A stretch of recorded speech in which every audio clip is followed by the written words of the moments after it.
성실함, integrity. 영적 영역이든 육체적 영역이든 성공하기를 원한다면 우리는 성실한 사람이 되어야 합니다. 철학자 소크라테스는 위대함에 이르기 위한 첫 번째 열쇠는 겉으로 보이는 우리의 모습이 실제 우리의 모습이 되게 하는 것이다 라고 말했습니다. 너무나 자주 우리는 있는 그대로의 사람이 되기보다는 뭔가를 하는 사람이 되려고 합니다. 성실한 사람은 온전한 사람입니다. 그들은 변하지 않는 고든 마음으로 구별됩니다. 성실한 사람들은 숨길 것도 두려워할 것도 전혀 없습니다. 그들의 인생은 마치 열린 책과 같습니다. 성실함이란 우리가 뭔가를 하는 것을 의미하지는 않습니다. 오히려 우리가 누구인가 하는 것이 우리가 무엇을 할 것인가를 결정합니다. 우리 가치관의 체계는 우리와 떼어놓을 수 없을 정도로 긴밀한 일부이며 우리를 인도하는 조종의 체계가 되기도 합니다.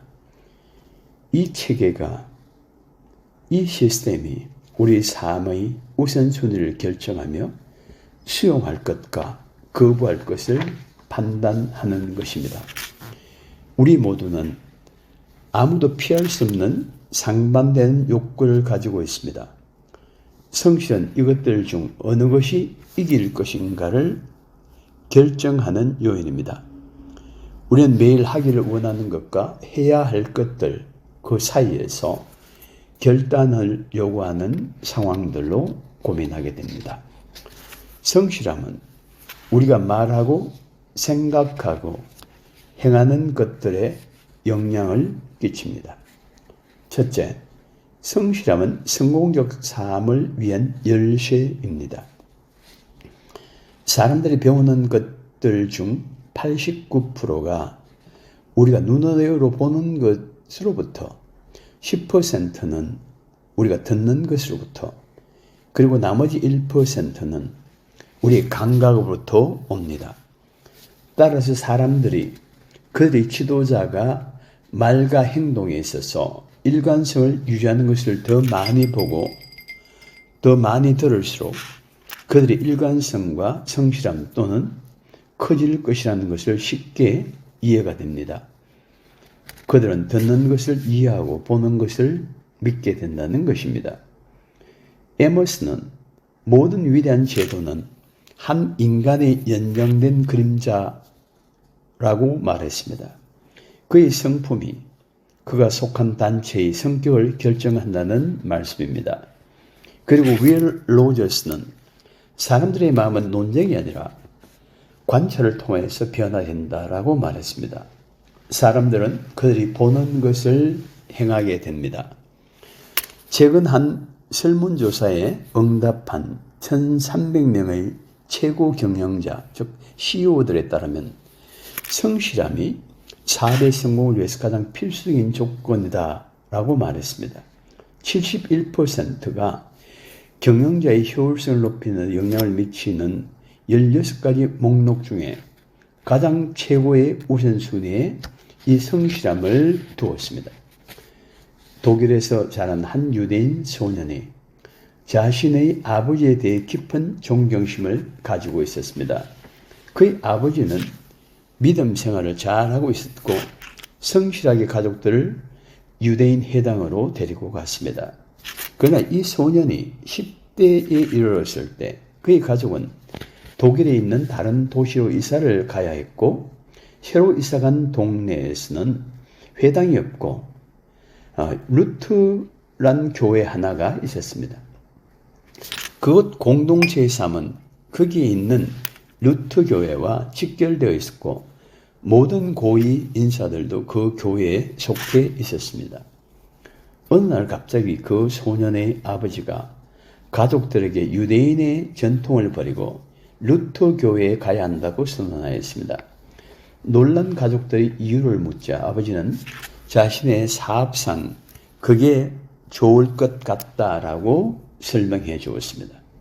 그 소년은 실망하고 혼란스러웠습니다. 깊은 실망감이 그를 분노하게 만들었고 그의 인생에 지대한 영향을 그 사건이 미치게 되었습니다. 이후에 그는 독일을 떠나 영국으로 유학을 갔습니다. 그곳에서 그는 책을 쓰기 시작했고 그 책에서 그는 전혀 새로운 세계관을 소개했으며 세상을 바꿀 획기적 운동의 시초를 잉태하게 되었습니다. 그는 종교를 군중을 위한 아편으로 묘사했습니다. 자신을 따르는 사람을 하나님이 없는 사람으로 내던지게 됐다는 말씀입니다. 그의 사상이 바로 그 공산주의에 기반이 되어 있습니다. 그의 이름은 공산주의 운동의 창시자인 칼 막스입니다. 아버지의 신실하지 못함이 아들로 하여금 공산주의의 창시자가 되게 했다는 것입니다. 둘째로, 성실함은 인생의 견고한 기초를 가져다 줍니다. 지도자들은 그들을 따르는 자들보다 더 높은 기준으로 살아야 합니다. 이것은 대부분의 사람들이 생각하는 것과는 반대입니다. 성실한 사람들은 책임을 제한 모든 것을 포기할 수 있습니다. 존 록펠러 2세는 말하기를 나는 모든 권리는 책임을, 모든 기회는 임무를, 그리고 모든 소유는 또한 임무를 포함하고 있다라고 믿는다라고 했습니다. 너무 많은 사람들이 자신들의 권리를 주장할 준비는 되어 있지만 자신이 가지고 있는 의무나 책임을 고려하지는 않습니다. 이미지라는 것은 사람들이 우리가 어떠하다고 생각하는 것입니다. 성실함은 우리의 진정한 모습을 드러내주는 것입니다. 할머니 두 분이 한 복잡한 영국 교회들을 거닐다가 한 비석 앞에 서게 되었습니다. 그 비석의 비문에는 이렇게 적혀 있었습니다. 정치가이자 정직한 사람이었던 존 스미스가 이곳에 잠들다라고 기록되어 있었습니다. 그중 한 할머니가 이런 세상에 한 무덤에 두 사람을 묻다니 너무하지 않아요? 라고 말했습니다. 너무나 다른 가치관을 가진 두 사람을 설명했다는 것입니다. 정직한 사람과 정치가는 아주 먼 거리가 있었다고 생각했던 것이죠. 우리 모두는 겉과 속이 다른 사람들을 알고 있습니다. 너무 자주 우리는 결과에 치중하다 우리 과정들을 무시합니다. 성실함에 관해서는 지름길이 없습니다. 언제나 진리는 드러나게 되어 있습니다. 셋째로, 성실함은 어렵게 얻어지는 성취입니다.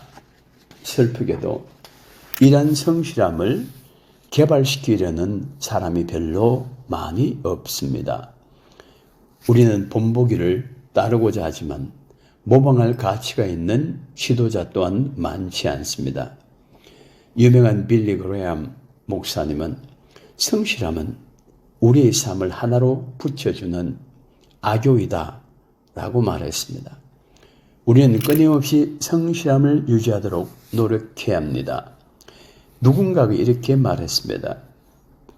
우리가 가진 부를 잃은 것은 아무것도 잃은 것이 아니요.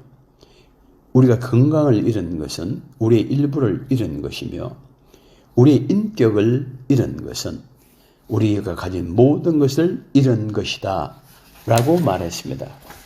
오늘 우리가 사는 현대사회에 성실한 인테그리티를 가진 사람을 찾기가 힘들다는 말씀입니다. 우리는 성경의 가르침을 따르는 크리스찬들입니다.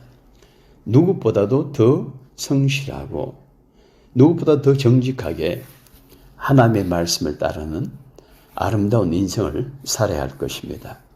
주님께서 여러분의 삶을 축복하셔서 아름다운 성실함을 드러내는 귀한 크리스찬이 되시기를 희망합니다. 감사합니다.